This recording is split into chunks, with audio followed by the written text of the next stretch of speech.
오늘 읽으실 하나님의 말씀은 에스겔 24장입니다. 오늘 읽으실 하나님의 말씀 에스겔 24장을 이 시간 읽도록 하겠습니다. 제9년 10월 10일에 여호와의 말씀이 내게 임하여 가라사대, 인자야, 너는 날짜 곧 오늘날을 기록하라. 바벨론 왕이 오늘날 예루살렘에 핍근하였느니라. 너는 이 패역한 족속에게 비유를 베풀어 이르기를, 주 여호와의 말씀에 한 가마를 걸라. 건 후에 물을 붓고 양떼에서 고른 것을 가지고 각을 뜨고 그 넓적 다리와 어깨 고기의 모든 좋은 덩이를 그 가운데에 모아 넣으며 고운 뼈를 가득히 담고 그 뼈를 위하여 가마 밑에 나무를 쌓아 넣고 잘 삶되 가마 속의 뼈가 무르도록 삶을지어다. 그러므로 나 주 여호와가 말하노라. 피 흘린 성급 넋은 가마 곧 그 속에 녹을 없이 하지 아니한 가마여, 화 있을진저 제비 뽑을 것도 없이 그 덩이를 일일이 꺼낼지어다. 그 피가 그 가운데 있으며 피를 땅에 쏟아서 티끌이 덮이게 하지 않고 맑은 반석 위에 두었도다. 내가 그 피를 맑은 반석 위에 두고 덮이지 않게 함은 분노를 발하여 보응하려 함이로라. 그러므로 나 주 여호와가 말하노라. 화 있을진저 피를 흘린 성읍이여, 내가 또 나무 무더기를 크게 하리라.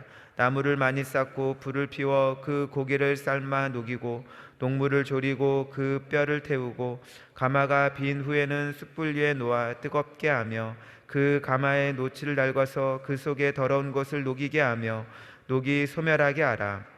이 성읍이 수고함으로 스스로 곤비하나 많은 녹이 그 속에서 벗어지지 아니하며 불에서도 없어지지 아니하는도다. 너희 더러운 중에 음란이 하나라. 내가 너를 정하게 하나 내가 정하여지지 아니하니 내가 내게 향한 분노를 풀기 전에는 내 더러움이 다시 정하여지지 아니하리라.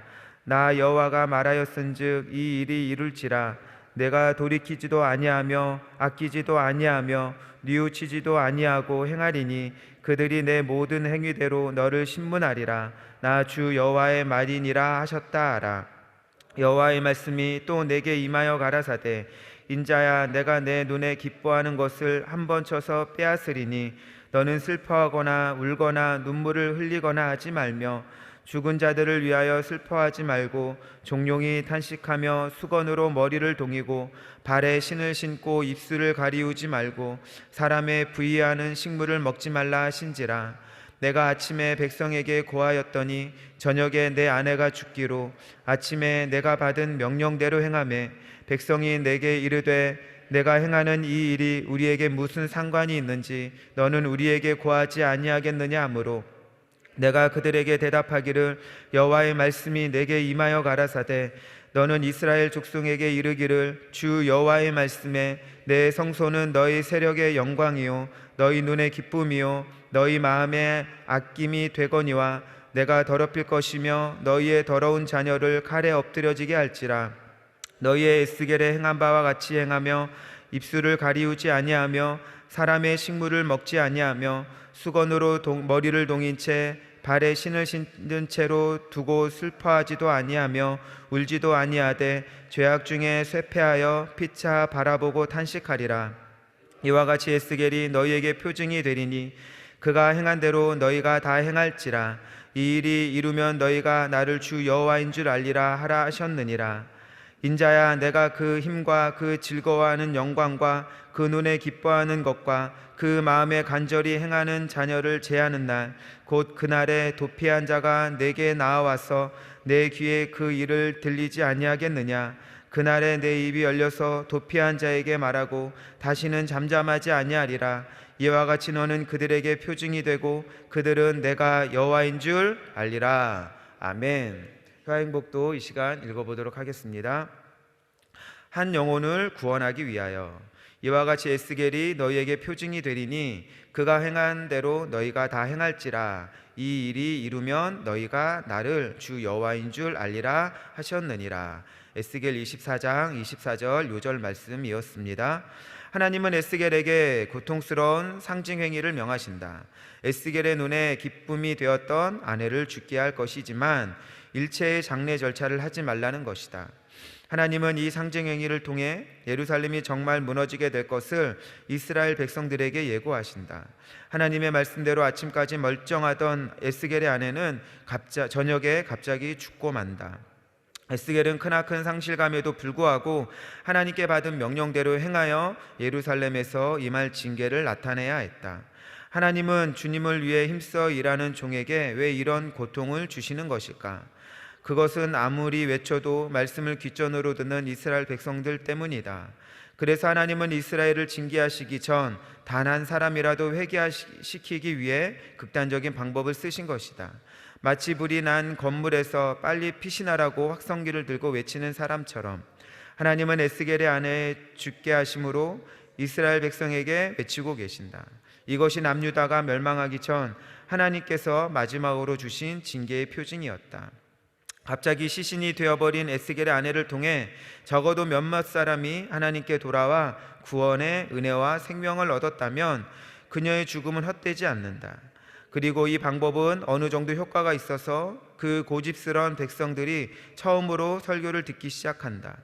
백성을 돌이키기 위해 에스겔은 자신의 가장 소중한 아내를 내어줘야만 했다. 이것은 우리 모두를 구원하기 위해 자신이 사랑하는 아들을 십자가에 죽도록 내어주신 하나님의 사랑을 나타낸다. 아멘. 우리 한번 말씀의 제목을 다시 한번 따라해 보도록 하겠습니다. 한 영혼을 구원하기 위하여. 여러분, 한 영혼을 구원하기 위하여 무엇을 하시겠습니까? 여러분, 우리가 한 영혼을 구원하기 위해서 여러분들은 어디까지 포기하고 희생할 수 있습니까? 대상이 누구냐에 따라 이것이 달라지겠지만 그것이 만약 내 생명이어야 한다라고 하면 아마 불가능하지 않을까라고 저는 생각합니다. 여러분들은 어떠신가요?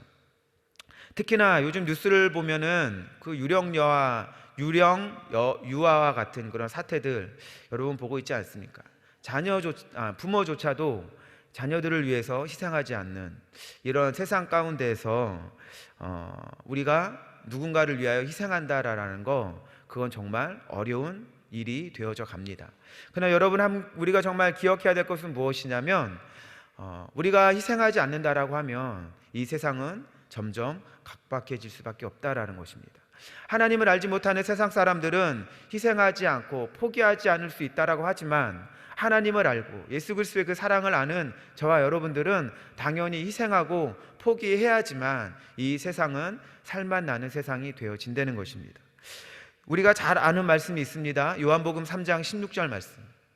하나님이 세상을 이처럼 사랑하사, 하나님이 세상을 이처럼 사랑하사 독생자를 주셨으니 이는 저를 믿는 자마다 멸망치 않고 영생을 얻게 하려 하심이니라. 여러분, 이처럼 사랑한다는 그 사랑이 과연 어떠한 사랑일까요? 늘 거역하고 죄만 짓는 그 인생, 늘 거역하고 정말 죄만 짓는 그 인간들을 위하여 예수 그리스도께서 죽으러 이 땅에 오셨다라는 것이죠. 여러분, 그것이 바로 하나님의 사랑인 것입니다. 우리는 이 하나님의 사랑을 이렇게 생각해 볼 수도 있을 것입니다. 하나님은 과거, 현재, 미래에 존재하는 모든 인류를 차별하지 않으시고 구원의 문을 활짝 여셨습니다. 그리고 헤아릴 수 없는 수많은 영혼들을 구원하셨죠. 이것은 놀랍고 위대한 구원이지만 그것은 정말 그 어떤 것도 될 수 없는 사랑의 구원인 것입니다. 그런데 정작 내가 구원받지 않는다라고 하면 이 구원의 큰 사랑은 아무런 의미가 없는 것이죠. 왜냐, 이 구원은 너무나도 중요한 것이기 때문에. 여러분, 수많은 영혼이 구원되어졌음에도 불구하고 하나님은 그래서 한 영혼을 구원하기 위하여 지금도 열심히 구원의 사역을 하고 계신다라는 것. 여러분, 하나님께서 수많은 영혼을 구원하셨지만 지금도 한 영혼을 위해서 구원한다라는 그 사실은 그 어떤 것보다도 놀라운 구원의 사랑이 되어지는 것입니다. 여러분, 왜냐하면 이기심과 죄악에 찌들어 도저히 구원받을 수 없는 이 개인을 위해 예수님께서는 한 사람을 인격적으로 찾아오셨기 때문입니다. 인격적으로 찾아오지 않으셨다면 우리는 하나님 구원으로 인도되어지 못했다라는 것입니다. 예수님은 누가복음을 통해서도 이 말씀을 이렇게 비유하고 있습니다. 너희 중에 어느 사람이 양 100마리가 있는데 그 중에 하나를 잃으면 99마리를 들여 두고 그 잃은 것을 찾도록 찾아다니지 아니하겠느냐. 그 잃은 양 하나를 위하여 찾아다니지 아니하겠느냐. 이 말씀을 우리가 들을 때 떠오르는 그 성화가 있습니다. 거룩한 그림이라고 하죠. 그 깎아지는 그 절벽에 그 양 한 마리가 위태하게 지금 떨어질 그 순간에 그 양 한 마리가 있습니다. 그 양을 포식하기 위해서 맹금류가 산을 날고 있는 그림이죠. 그런데 그때 한 목자가 그 절벽에 그 한 모퉁이를 한 손으로 잡고 또 그 다른 한 손은 쭉 뻗어서 그 잃은 양을 잡아채려고 하는 그 그림, 여러분들 보셨을 겁니다. 여러분들 기억나시나요? 여러분, 그 그림을 보면서 우리가 느낄 수 있는 것, 여러분 정말 수많은 양이 있다라고 하면 정말 그 한 마리 양 절벽에 떨어져 죽는 거 그거 아깝지 않을 것입니다. 왜냐, 많은 것이 있기 때문에, 그리고 나에게 전부가 되지 않기 때문에. 그런데 많은 양이 있지만 그 목자는 그 한 마리 양을 소중히 여겨서 전부와 같이, 내 생명의 전부와 같이 그 양을 끄집어내려는 그런 하나님의 사랑이다라는 것이죠. 여러분, 가장 비참한 인생이 무슨 인생인지 아십니까? 그 어느 누구도 찾지 않는 인생, 있어도 그만 없어도 그만이어서 아무도 신경 쓰지 않아서 내가 철저하게 버려졌다라고 느껴질 때, 그 순간이 가장 비참한 인생이 되어지는 것이죠. 그런데 여러분들, 그렇게 느껴지시는 분이 있다라고 하면 실상은 그렇지 않다라는 것이죠. 그 성화 그림과 같이 그 잃은 양을 위해서 예수님은 그들을 찾고 있다라는 것을 여러분들 잊지 마시길 바랍니다. 오늘 말씀의 제목이죠. 한 영혼을 구원하기 위하여서. 한번 따라해 보겠습니다. 한 영혼을 구원하기 위하여. 여러분은 어떻게 해야 될까요? 제가 말씀드렸는데 찾아갑시다. 한번 따라해 보겠습니다. 한 영혼을 구원하기 위하여 찾아갑시다.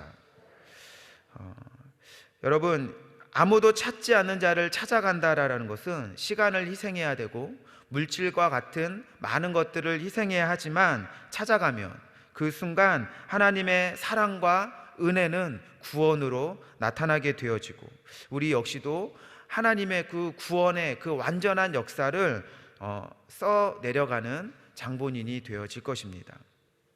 구원을 향한 그 완전한 사랑 이야기, 이 완전한 하나님의 이 사랑 이야기는 우리가 이렇게 생각할 수 있습니다. 완전한 하나님이기 때문에, 완전하신 예수님이기 때문에 가능한 것이지, 불완전한 우리는 이런 완전한 사랑 이야기를 써내려갈 수 없다라고 그렇게 핑계 아닌 핑계로 생각하는 사람들이 있을 것입니다. 하지만 그렇지 않다라는 것이죠. 우리가 하나님의 마음을 깊이 깨달으면 깨달을수록 우리는 하나님의 완전한 사랑에 도달할 수 있는 것입니다. 우리가 하나님의 마음을 아는 자는 그렇게 될 수 있다는 것이죠.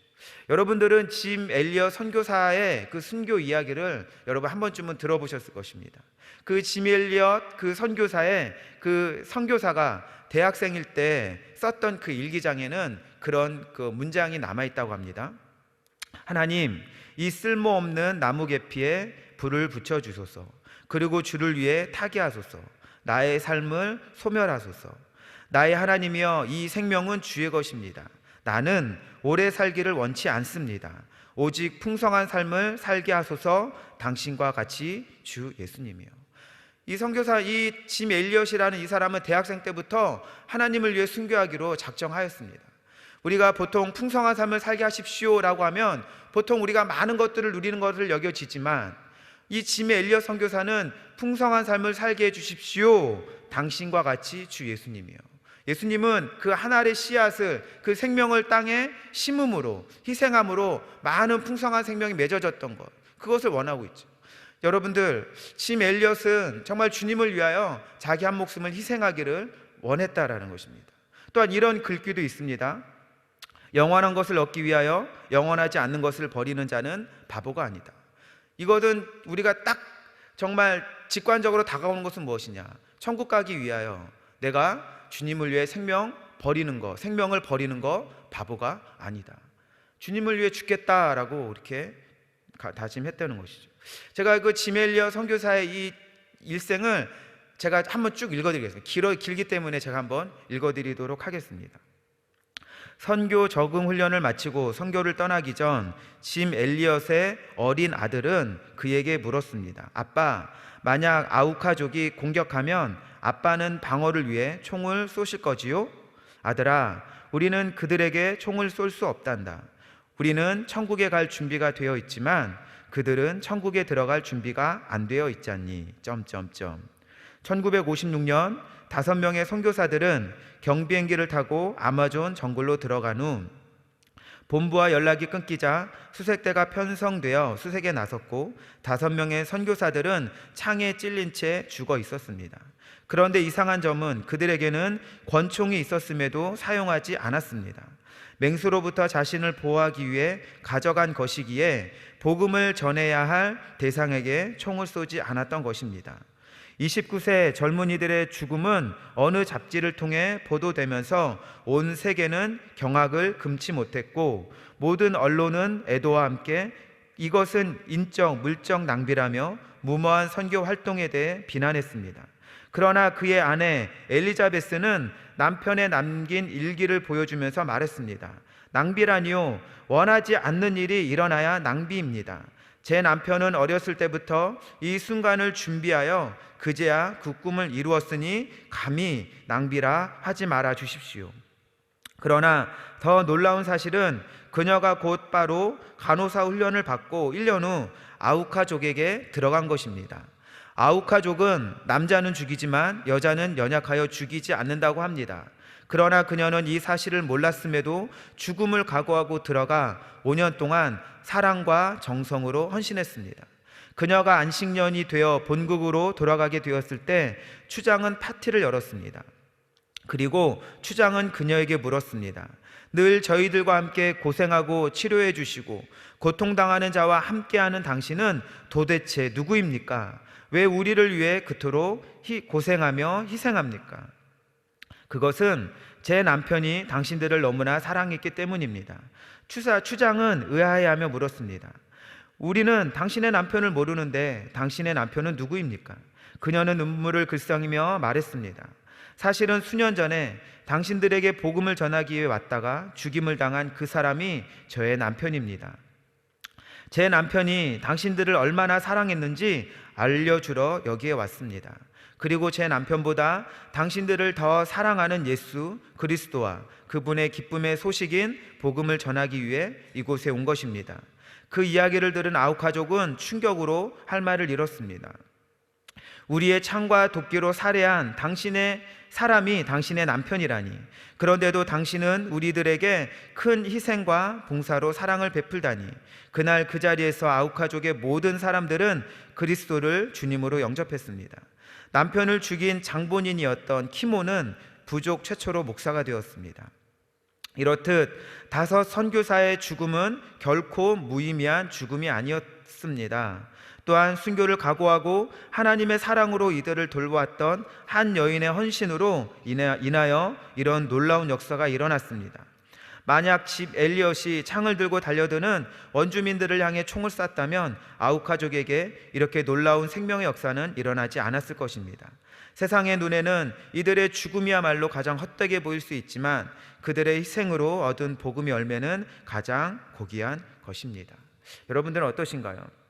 여러분, 짐 엘리엇만이 아닌 이 땅에서 주를 위해 포기하고 희생한 사람들은 예수여서가 아니라 예수님의 깊은 사랑을 깨달았기 때문에 이와 같은 아름다운 이야기를 써 내려갈 수 있는 것입니다.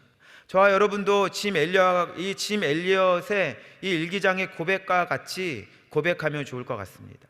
나의 하나님이여, 이 생명은 주의 것입니다. 나는 오래 살기를 원치 않습니다. 오직 풍성한 삶을 살게 하소서. 당신과 같이 예수님이여. 여러분, 우리가 주를 위해 목숨을 바친다는 것은 아무도 할 수 없는 것입니다. 아무나 할 수 없는 것입니다. 더 엄밀히 얘기하면 하나님은 아무에게나 순교의 피를 허락하지 않습니다. 간장을 담는 종지 그릇에 쓴 그만큼만 담을 수 있고, 또한 냉면을 담을 수 있는 냉면 그릇에는 또 그만큼만 담을 수 있기에 순교의 피를 담기에는 너무나 부족할 것입니다.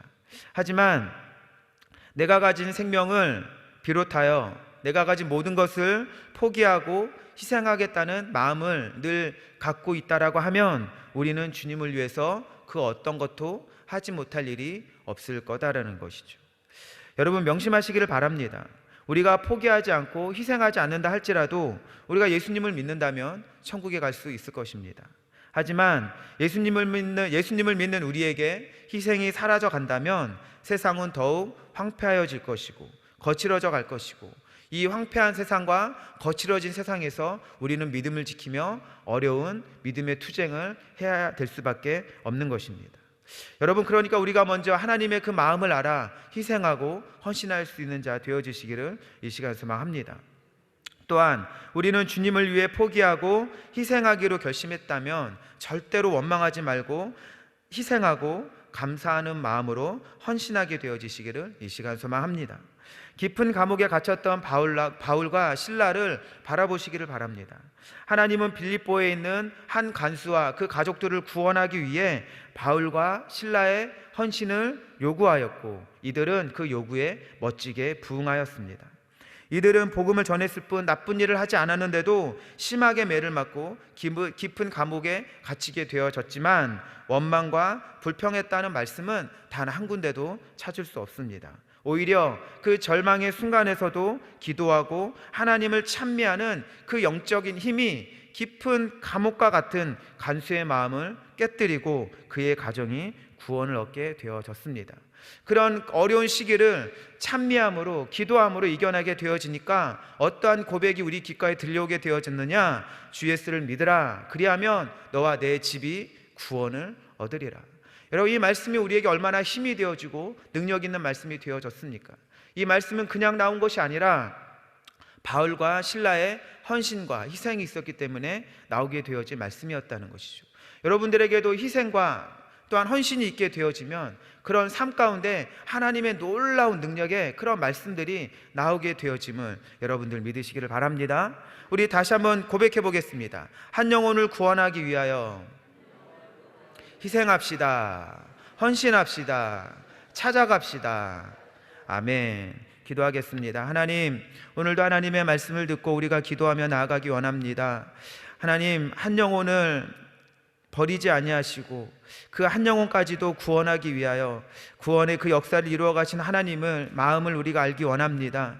하나님, 우리가 희생하고 헌신하며 아무도 찾지 않은 자를 찾아갈 수 있는 하나님의 마음이 될 수 있도록 은혜를 더하여 주시옵소서. 아버지, 정말 내가 가진 모든 것을 정말 주를 위하여 헌신하고 포기할 수 있는 정말 그 마음들 잃어버리지 않기 원합니다. 그래서 주를 위하여 모든 것 감당할 수 있는 우리 복된 하루 만들어갈 수 있도록 주님 역사하여 주시옵소서. 하나님, 이 시간 말씀을 듣고 또한 아버지 기도하는 모든 자들 그 기도에 하나하나 응답이 있게 될 줄로 믿습니다. 하나님, 응답의 문을 열어주시고 하나님의 은혜를 허락하여 주시옵소서. 감사드리며 예수님의 이름으로 기도합니다. 아멘.